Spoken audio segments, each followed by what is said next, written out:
Welcome to BruhVision. Welcome to another episode of BruhVision. Ceej. And I am Tony Curtis. All right, Tony Tone. What are we talking about this week? You know, for this week of BruhVision, we are going to be talking about the 2025 movie Mission Impossible: Final Reckoning. This is a movie that a few weeks ago I think I said on like our Sinners podcast that like, oh, you know, I'm really excited for some of the movies that are coming out. Mission Impossible looks like a lot of fun. I got a chance to see it. You got a chance to see it.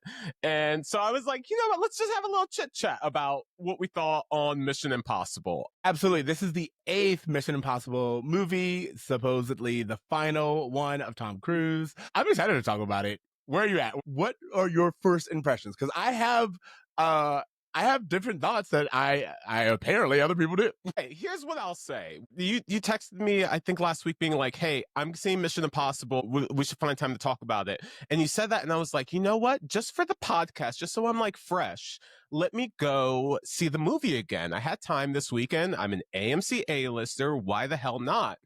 And as I got to AMC, I was like, I don't know that I can give 3 hours of my life to this movie again.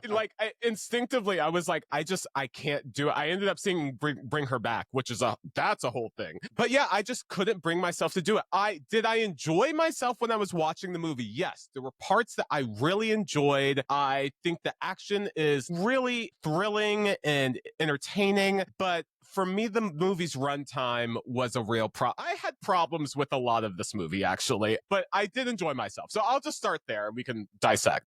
This is why I said it. It's like, I really enjoyed myself. I was like, I think it's a movie that needs to be watched more than once. I haven't yet, but I think that to me, I think that Mission Impossible in general, I was speaking to our good friend Lordy about this, and he said that I think 5 and 6 are the best Mission Impossible movies. 7 and 8. Which is Mission Impossible, like Rogue Nation and Fallout, if I'm remembering right. I think so. And I think also Ghost Protocol. He put those in there and he was like, these are the best of Mission Impossible movies. Whereas these two, 7 and 8, are the best Fast and Furious movies. And I was like, yes, that's how I feel about this. I feel very, very much that these are excellent action movies that you have to have like a certain, sense of disbelief. Like you just got to buy in.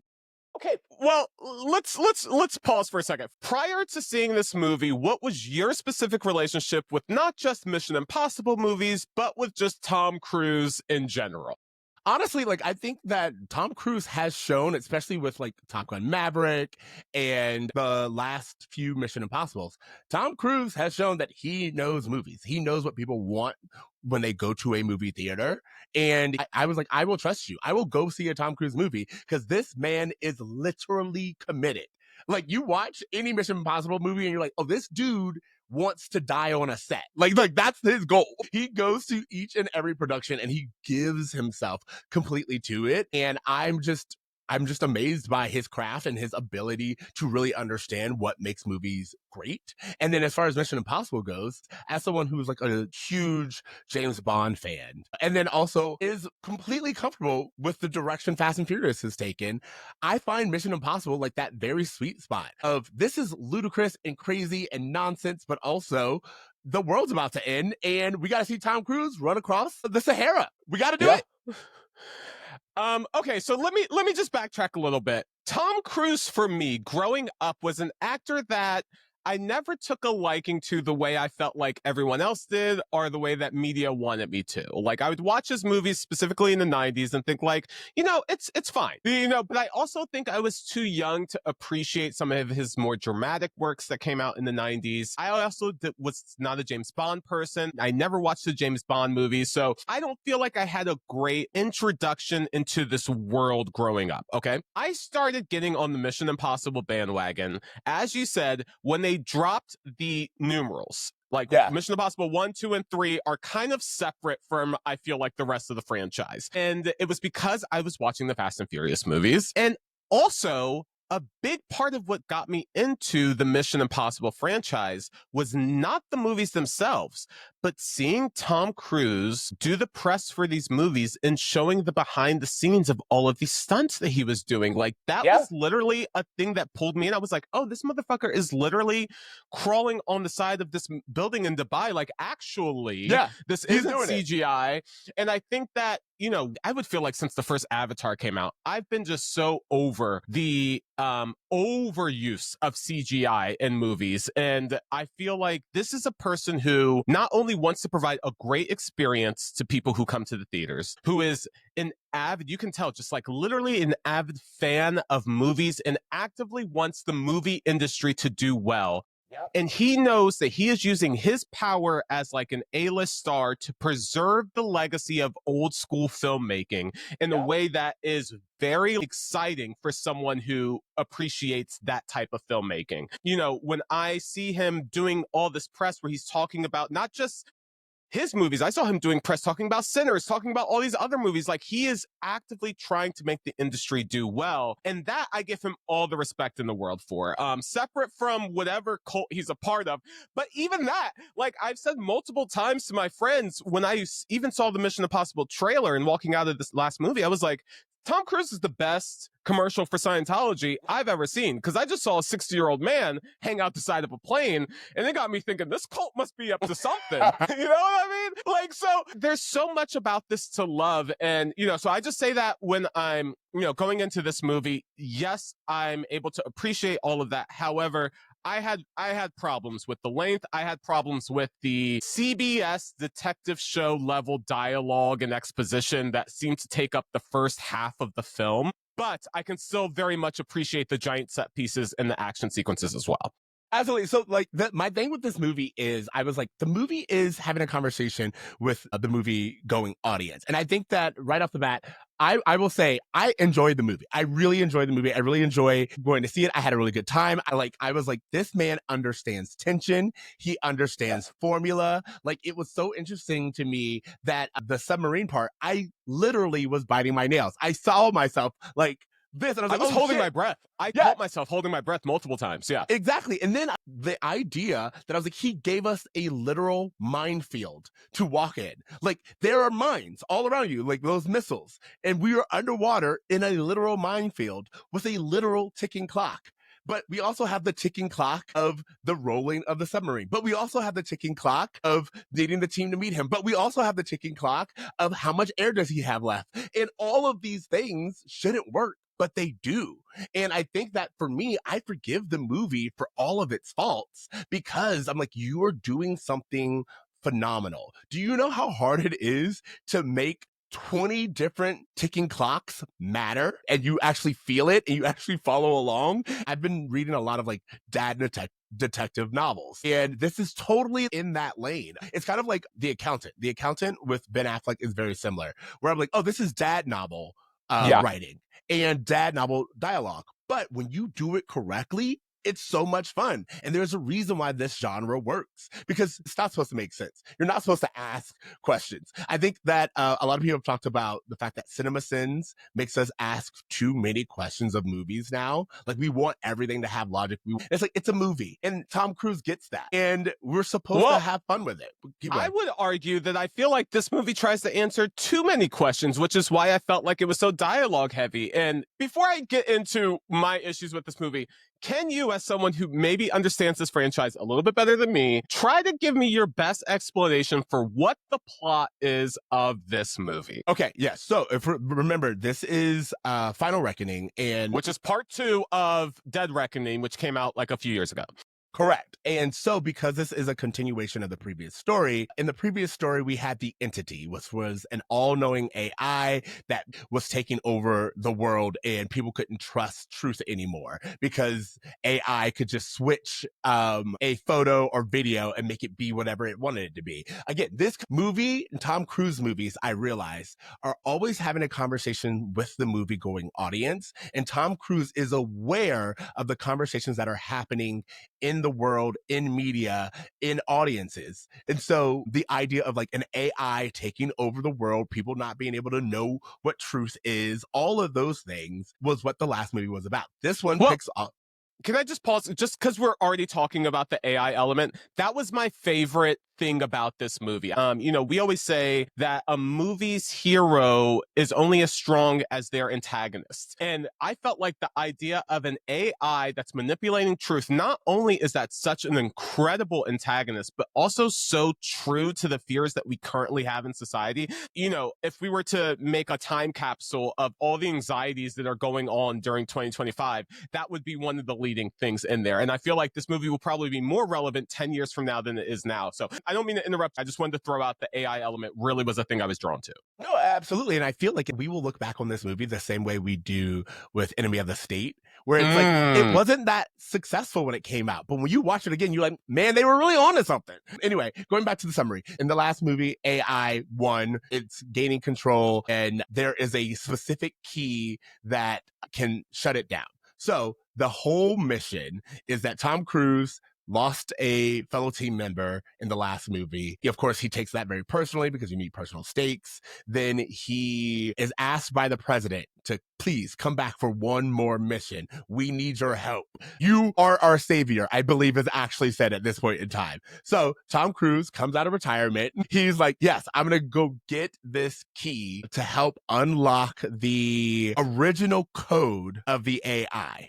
And if I can get that original code of the AI and mix it with I think they call it like the bullet or the button or something like that his friend Luther makes. If we combine those two things, it'll get rid of the AI. We'll be able to control it and capture it. So that's our mission.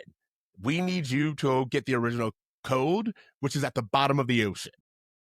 Yes. And that's like the original code ends up being on like a USB drive. That's our MacGuffin for this. Yeah, Every that's our Mission MacGuffin. Impossible has a MacGuffin, and that's the one for this movie. And it like at the end, it's like a literal glowing MacGuffin. And you're like, yeah. You did it. It's fine. But then Luther, of course, gets trapped by the antagonist in this movie, which is the guy who was working with the AI. But since he failed his last mission, the AI and him are on the outs. And they're not friends anymore. And so the antagonist is like Elon Musk. Yeah, exactly. So like the antagonist is like, you know what? I want to control the AI. And if you get the original code, I'll be able to control it because whoever has the original code controls the AI. At the exact same time, the AI knows that this is happening, and the AI is like, you know what? I don't fucks with any of y'all anymore. So I'm going to just blow up humanity, and I'm going to go put myself in this cave that was made to withstand the end of the world, which is this huge underground bunker of computers and all the knowledge and history. And if the AI can get access to that place, it can literally live forever and humanity won't even matter anymore. So that's the AI's goal. So the AI Which I just got to say, in terms of setting stakes for an action movie, could not be higher. Yeah, Literally absolutely. could not be higher. Because as this is happening, the AI is taking over all of the nukes. Mm-hmm.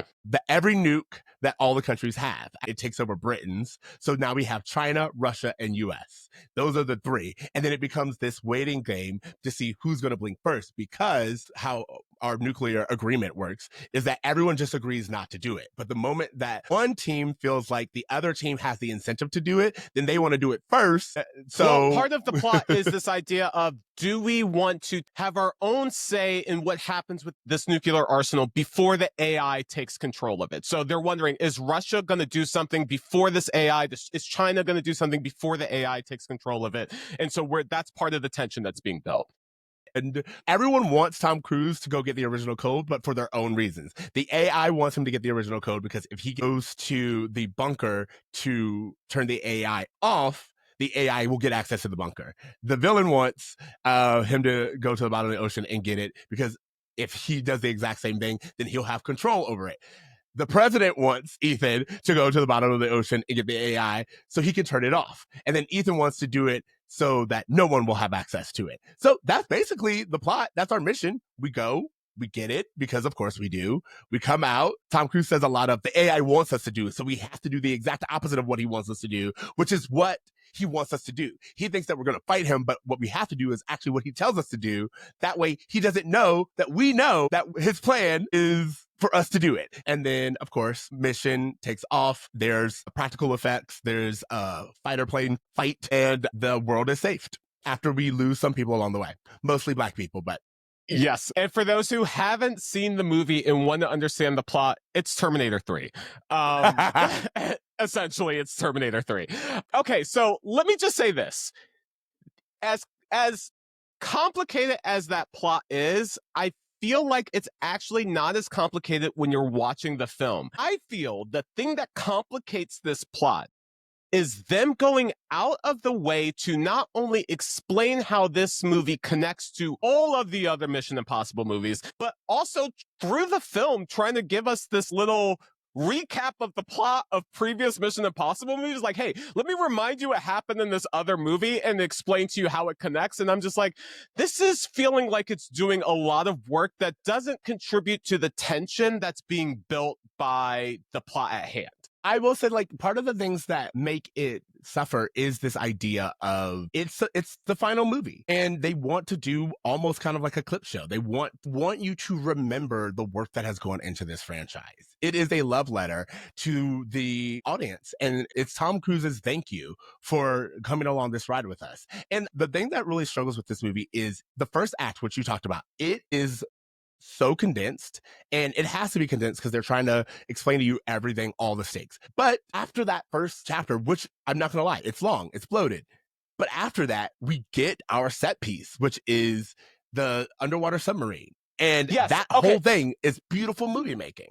Yeah, so there's a point where Tom Cruise like immerses himself in this entity. The entity tells him everything that's going to do. And at that point, the plot starts rolling. However, I would say that there's probably a good hour of movie prior to that happening where we haven't gotten into the plot of this movie yet. We are giving you exposition as to everything that happened leading up to this. Let me also just say, I don't know if it was just my movie theater, but I was looking around and I was like, wow, there's a lot of gray hairs at this showing of Mission Impossible. There's a lot of older folk here. This franchise is 30 years old. This is an audience that has grown up with this franchise. Tom Cruise is 60 years old. This is his target audience. And so when I'm watching it and I'm hearing this dialogue and it's all kind of sounding like CSI exposition, like CBS dialogue, I'm like, well, this is the audience that watches those shows and that is used to getting dialogue fed to them through like a nerdy technician at a computer spewing facts very quickly and then moving on to the action. Like all of this feels like it's kind of catering to that audience a little. Maybe that's just me, but that's the perception I got when I was watching it. No, I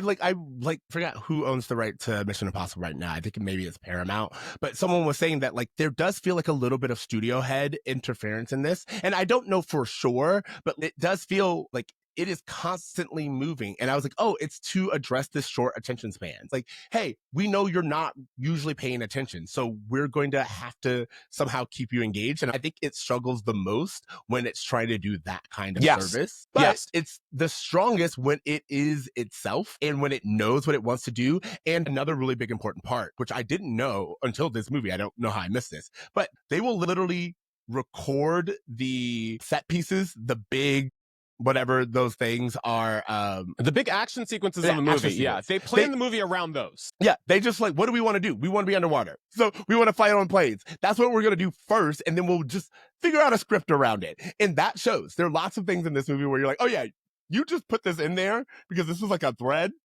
And you were like, oh, I guess we could make a story about this. And by that, what I mean is like, what's the character? Briggs is actually the son of the first guy in Mission Impossible. It's like, we didn't need that. The world is big enough for him to just be a man who takes his job too seriously. Like, that's allowed. But like the idea of, what's the character's name? He was in the very first one. The guy with the knife who ends up with the wife at the end. Okay. You know who I'm talking about? Yes, I don't know his name. Yeah, but anyway, so that guy is, he's in the very first one, and it's something that it shouldn't make sense. They didn't have to bring it full circle, but they do. Okay, so now I'm going to talk about the things that I love about this movie. Like I said, the things that make this movie amazing to me is the conversation that Tom Cruise is having with his audience. And the conversation that he's having is how you really do benefit from things like diversity. All positions of power are held by someone who is a diversity hire. The president of the United States, Black woman. The leader of the flatbed, white woman. The leader of the submarine, black man, black Mr. gay man. Milkshake. Yeah, Yeah. Mr. Milkshake. The soldier who comes and saves Tom Cruise at the last minute in this submarine fight, woman, like a strong woman, non-feminine woman. And it's amazing. Not only does this movie pass the Bechdel test, where it has two people have a conversation, but between Grace and the wife, but they're having it in the Inuit language. Like Yeah. they're having a conversation that's outside of a man, but it also isn't even in the English. Like we're having a conversation, we're respecting their culture. And again, it's so diverse, it's so amazing, it's so intentional. And I really love that he was able to bring that in. I love that he actually understands that these things make us great. And if you enjoy the movie, you didn't even notice these things, because it is natural. It does make sense. And you just go along for the ride if you want to go along for the ride. And that's what I really enjoyed about this movie, is that Tom Cruise was like, you do the practical effects. You take the time to pick really good, charismatic actors, and that will help the plot move along. Sure. And to your point about the action sequences, like the thing that really like drove me to the theater to want to see it a second time was I saw this movie the Thursday it came out. Like I saw it right away. And it wasn't until afterwards that all the videos started coming out of Tom Cruise explaining how he does the underwater scene, explaining how the plane sequences worked. Where I was like, wow, this is making me appreciate this so much more than I did the first time I watched it. So that's part of what drove me to it, is understanding the risk that Tom Cruise put into all of it, right? And so, you know, when you're watching this underwater sequence, which is, I would say there's two major action sequences of this film. The first being this submarine sequence where Tom Cruise essentially realizes that the source code for the entity lies in a submarine that had blown up in the previous movie, is at the bottom of the Arctic Ocean where Russia's forces are patrolling. He has to get down there and he has to swim up with it.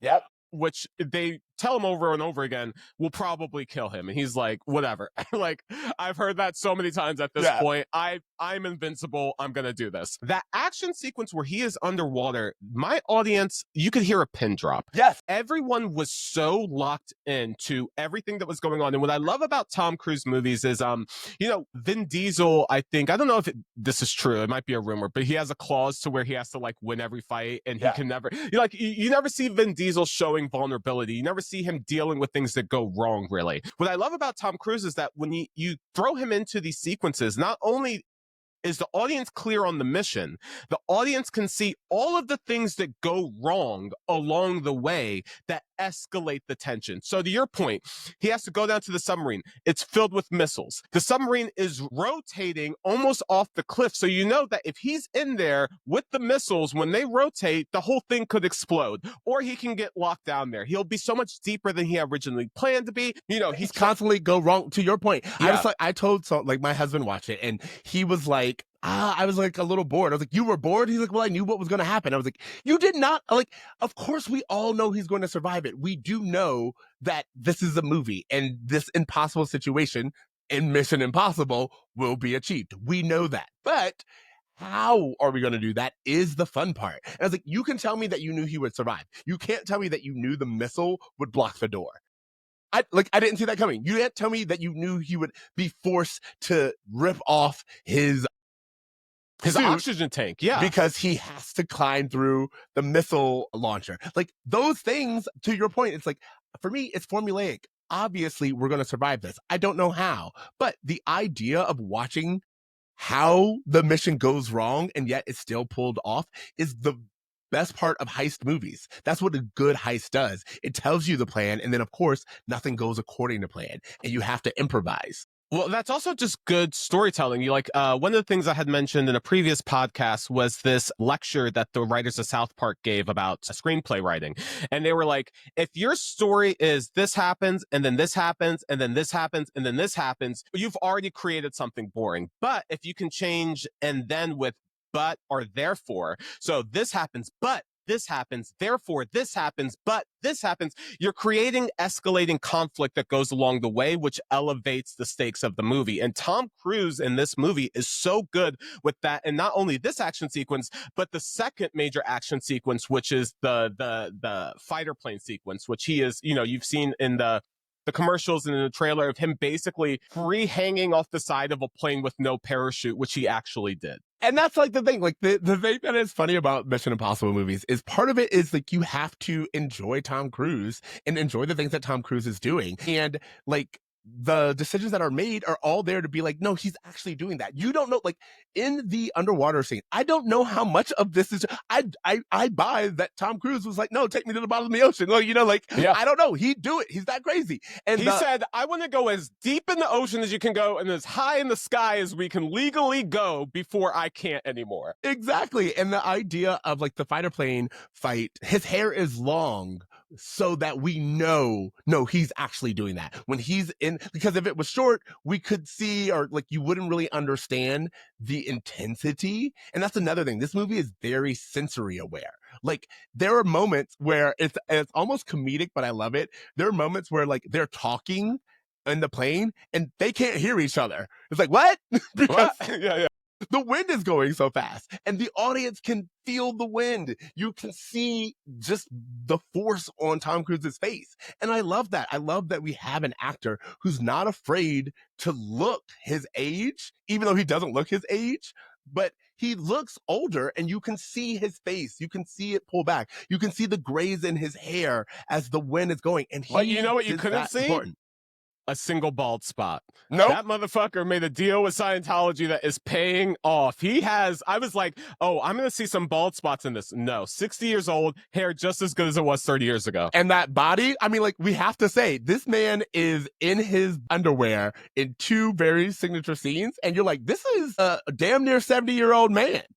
Yeah, he looked like that. He looks so good. And to the point where it was a little distracting because you had mentioned that they bring back John Voight, who was in the first Mission Impossible movie. His son comes back into this movie. And when him and Tom Cruise are sitting next to each other, I'm like, this son looks older than Tom Cruise is. Like, he looks so young that it's confusing the plot point for me because it's not adding up for me.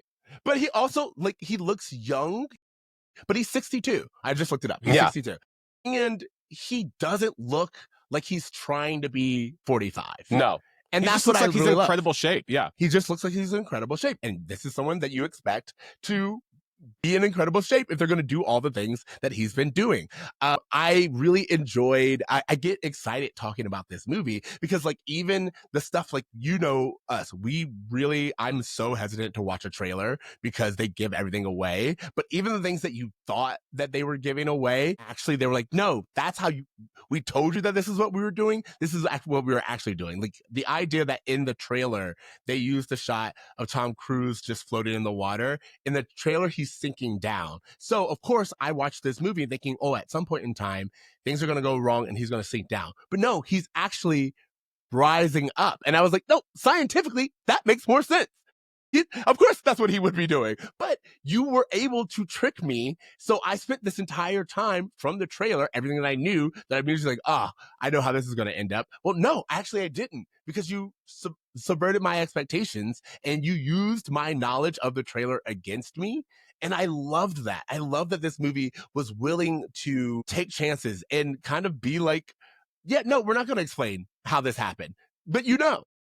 You know, to your point about trailers kind of explaining too much, one of the things I've noted over like the last 10 years is that every trailer that I've seen for a major action movie, not only does it reveal way too much, it also sets the stakes so high for like every movie is like a end of humanity movie at this point. Like every action movie feels like the world is going to end. And recently I went back and I watched Speed, 1994, Keanu Reeves, which is all about a bus that won't stop. And I was like, wow, this is so thrilling just watching practical effects. Like just watching a bus crash into a car, if filmed correctly with the right stakes, means more to me than a world exploding. And I think that Tom Cruise is able to take that and bring it into a modern age where it's like, yeah, we're going to show you things, but they're things that can actually happen. Yes, it's a man just hanging out the side of a plane, but isn't that so much scarier than a CGI alien zooming through the sky? Like, there's just things about the practicality that make it, in the trailer, maybe not seem as impressive, but when you're watching the film and you're realizing the like step-by-step stakes of him, like, oh, Okay, this plane is taking off. Oh, he's hanging off the side of it. How is he going to get in it? Oh, it's turning upside down now. It's like a circus act Yeah. almost in terms of like the acrobats of it all. And so yeah, I just felt like in a world where trailers try to oversell and underdeliver, this movie does the opposite. Absolutely. And this is not to say that it doesn't have problems. Like there are things that I personally like the fact that we kill Ving Rhames' character Luther in the first act. I was like, I know that we quote unquote needed stakes, but I really don't like movies. We've talked about this. If I'm going to start my Black Lives metric, which is in the movie, is a Black person one of the first to die? And this is one of those movies that fails that metric. It's like one of our main characters who has been with us this entire ride. I understand he can't go on the mission in the same way that everyone else does, but he's the first to die. And then none of our other team does. And it really makes me upset at this idea that it's like, we lose Luther, but we keep Simon Pegg. And again, I'm not saying that Simon Pegg should have. I'm just saying it is disappointing. And then also, I know that everyone loved Mr. Milchek, but I had, which is, what's his name? Tillman, yeah. Tillman. He's good. However, him calling Tom Cruise Mr. just isn't right with me. No, you know what? That's fair. Like he just kept being like, Mr. And I was like, I don't like it. Like again, like I don't like it. No one else, I have seen no one else complain about it. I didn't like it. Well, here's the thing. I want more Tremel Tillman in everything. I'll just say that right off the bat. But what I noticed was not so much that, was that after Luther died, they just replaced him with a younger Black dude in the movie. And now he's just integrated into the crew now as if he's always been there. Like he's there for like the last goodbye at the end. And I'm like, they just met you, bro. Like, how are you a part of this? But yeah, I do feel like, you know, in terms of Luther dying and Simon Pegg's character, as someone who isn't as locked into this franchise, I didn't really feel a lot of emotional stakes with the previous characters. Like, I think there was this looming idea that like the franchise regulars may be in peril in this film, but not only do I not have a 30-year relationship with these characters, in the previous movies that I've seen, I didn't feel like the relationships that Tom Cruise developed with those characters were anything other than that of coworkers and not of like family, as we've seen in like the Fast and Furious franchise, where it's like, if someone were to die in the Fast and Furious franchise, I do believe it would emotionally affect Vin Diesel in a way that in this franchise, I'm like, do you guys hang out when you're not working, even to make this matter to me? Like, I think they're allowed to, but I think it's like, it's one of those things where it's like, but to that point, you're right. They're coworkers, but they're coworkers who've been working together for 30 years. And it's kind of like that thing where it's like, even if you keep it business, you're like, oh man, you've been with me since the beginning. Yeah. Like, and that's what people were talking about. Like, Vin Rhames has been with Tom Cruise in this franchise since the beginning. It means something to like lose that character. And this is why I said like the movie is in dialogue with everyone else, because it really is like, it's trying to be like, look at how well this entire franchise has been. Look at how long this entire franchise has been. And I think that people who are complaining, they have like very valid frustrations with the movie and the plot and holes and like all this other stuff. I'm not going to pretend like it's perfect. However, this is the 8th movie in the franchise. Yeah. How good do we usually get in 8 movies? Like 8 movies in one franchise with mostly the same cast. Like, what do you expect? Like, and that's just where I'm at with it. I've seen Jason Goes to Manhattan or whatever, like the 8th of the, you know, Friday the 13th franchises. Like, they usually get shittier as they go along. These Mission Impossible movies, I would say, have picked up from the middle point on. And maybe these last 2 aren't the strongest, but I do feel like they're still very entertaining and watchable. Here's one thing I will say I did not like about the film. Okay. There is a secondary antagonist to the entity, which is Gabriel, who is this like partner, this human who partnered with the entity in Dead Reckoning, who is on the outskirts of the entity in this movie and wants to control it. I don't feel like his character was needed. I feel like the entity as an AI is so much scarier than a single man trying to control it. And maybe in our actual world, that's something I should be more afraid of. But I really wanted them to get into this idea of an AI cult, how the cult was manipulating the masses through manipulated media into thinking that they had to devote themselves to this AI and that every branch of government had people who were secretly a part of this cult. That was very interesting to me. In the world of MAGA, that made me so much more connected than the Gabriel character did. Well, but here's the thing that I'm trying to say that I think is really important when I say like this movie is in conversation with what's happening in the world. I think that for Tom Cruise, the Gabriel character is important. Why? Because it's this idea of men being the problem and the men's need for power being the issue. Like this idea that Gabriel wants it not to destroy it, but so he can control it. That is, as you said, that's Elon-esque. That's like, it's like, oh, this is what you're dealing with. You're dealing with someone who's an egomaniac and wants all this power so that things can go his way. And in the movie, as I said, this is a movie that very intentionally puts brown people, black people, and women in positions of power. And the people who are constantly flipping out, the people who are constantly putting people in danger, the person who actually stops the president from making the call, which ends up resulting in the AI being able to take over the nukes, all white men. And I thought that was really interesting. I was like, this is having a conversation. It is saying it is the male ego. It is the male need for control and for things to be the way that makes them feel the most comfortable. That is putting us, that is actually the danger. Like, yes, people are in cults. Yes, like the AI is taking over the world. But the people who are the most dangerous, who are stopping any advancement, those are white men. And I thought that was really important that Tom Cruise is willing to say that. And I mean, also the visual of having a black woman as the president who is thoughtful and patient and doesn't act irrationally. Not only was I just like, guys, we could have actually had this. But I couldn't help but thinking like, wow, if there was like a Trump-esque person as this presidential character, how differently this story could have gone. So yeah, to your point, having those minorities in position of power not only are great like visual representation, but also show the need for diversity in the way we approach problem solving.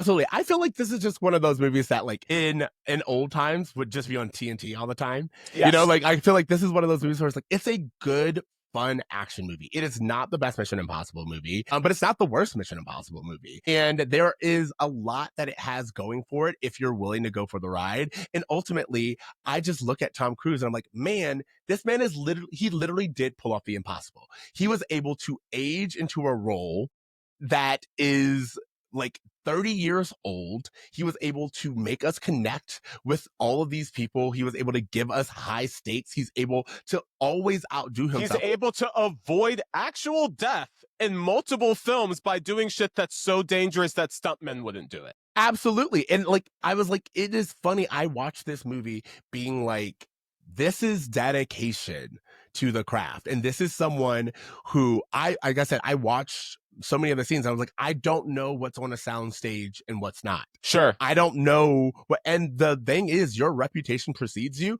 I know that you were willing to do just about any and everything. Like, so it's fun to watch it. And it is fun to see someone who, in my opinion, wanted to make sure that the people who helped make this franchise got their due. And so therefore, while the clips are annoying and kind of can be a bottleneck in some ways, they're reverent. They're to say thank you to everyone who made this possible. And I appreciate the movie for that. Okay, so I have two more takes on this movie that I want to discuss. They may be hot takes, they may not be. The first being that I think there is an hour-and-a-half cut of this movie that would be extremely watchable and fun, that wouldn't stop me from wanting to see it a second time. I would even go as far as to say that maybe Final Reckoning, The Reckoning 7 and 8 could have been one film that would have been extremely entertaining. Yes. You know, there's a lot of like roses given. There's a lot of reflection on the franchise, which I feel like is all stuff that should have been reserved for like a DVD bonus feature or something that got integrated into the film. So that's a take that I have. I don't know if others share I think that's a great take. And, you know, I didn't think about it, but I think that every day we learn more and more of like what we've lost with like some like by removing DVDs. And I agree with you that it's like, oh, I think maybe if we had DVDs and bonus content, then this movie would look differently. They would have made a different cut because they would have been able to make a cut that like had all these bonus features and had these extended scenes and everything. But since we don't anymore, directors feel like they have to put any and everything that they want to in the movie because that's all you get. And this leads to my second take, and this may be controversial, but this is how I feel. If we are dealing with franchises that have 5 or plus movies, and I'll even lump Marvel into all of this as well, we need to normalize having a 2-minute featurette prior to the movie starts. That's that YouTube, like, here's everything you need to know before going into this. I have been watching television. I've been watching the Daredevil show on Disney Plus, which came out a while ago, but I'm just getting around to watching it.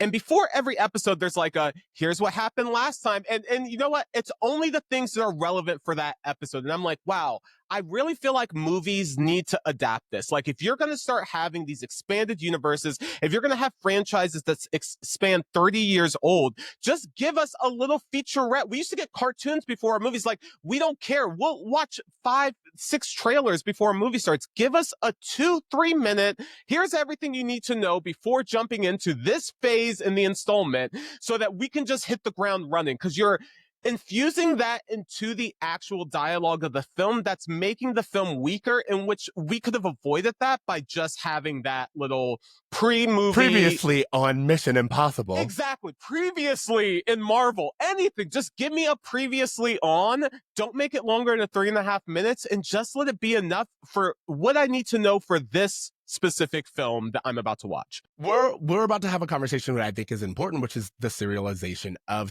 of movies. Yes. Which is like, again, it's like it's become serialized, and it's this idea that we used to just have, if something was like a franchise, and like you were talking about Friday the 13th, for example. It's like, oh, those things weren't connected. Like Halloween notoriously has like 22 different timelines. Yes.